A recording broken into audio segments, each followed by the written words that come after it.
일성건설 하자 보수 실패 주민들 2차 피해 심각. 주차장 누수 재발 세대 내 곰팡이 피해 확산으로 무책임한 대처 논란. 지난해 하자 보수를 진행했던 일성건설의 트루엘 아파트에서 또다시 주차장 누수 문제가 발생했다. 하자 보수 후에도 근본적인 원인을 해결하지 못한 채 미봉책으로 끝났던 공사가 결국 2차 피해로 이어졌다.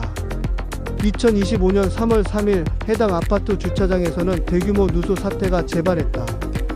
입주민들은 작년부터 지속해서 하자 보수를 요청했지만 시공사가 제대로 된 조치를 하지 않았다며 분노를 표했다. 공개된 사진을 보면 주차장 천장에서 물이 뚝뚝 떨어지는 모습이 포착됐다. 심지어 누수로 인해 주차장 바닥이 젖으면서 미끄럼 사고까지 발생할 가능성이 높아졌다.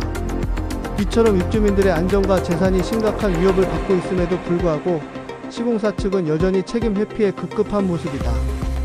문제는 여기서 끝나지 않는다. 세대 내부에서는 결로로 인한 곰팡이 피해가 속출하고 있다.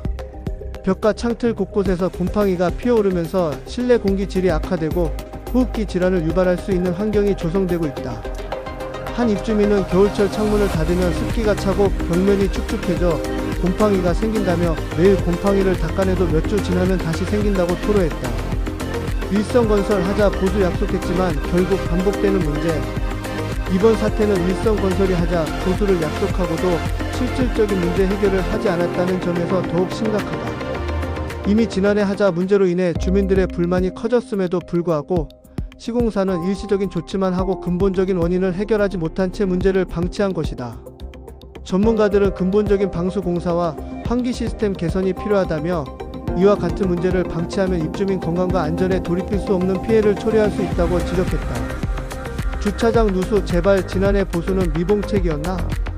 일부 전문가는 보수 아닌 근본적인 공사 필요하다고 지적했다. 일성건설은 지난해 국토교통부 시공능력평가 56위를 기록한 중견건설사이며 지난해 매출액은 5,003억 원으로 전년 동기 6,077억 원보다 17.7% 감소했다. 단기 순손실 또한 575억 원을 기록하며 적자로 돌아섰다. 일성건설은 지속적인 재무 부담 확대에 직면하면서 지난해 신용등급 전망이 부정적으로 하락했다. 건설업계에서 신용등급 하락은 자금 조달과 신규 사업 추진에 영향을 미칠 수 있는 중요한 지표로 여겨진다. 특히 반복되는 하자 보수 문제와 이에 따른 추가 비용 부담이 기업의 재무 건전성에도 부정적인 영향을 미칠 가능성이 크다는 우려가 제기되고 있다.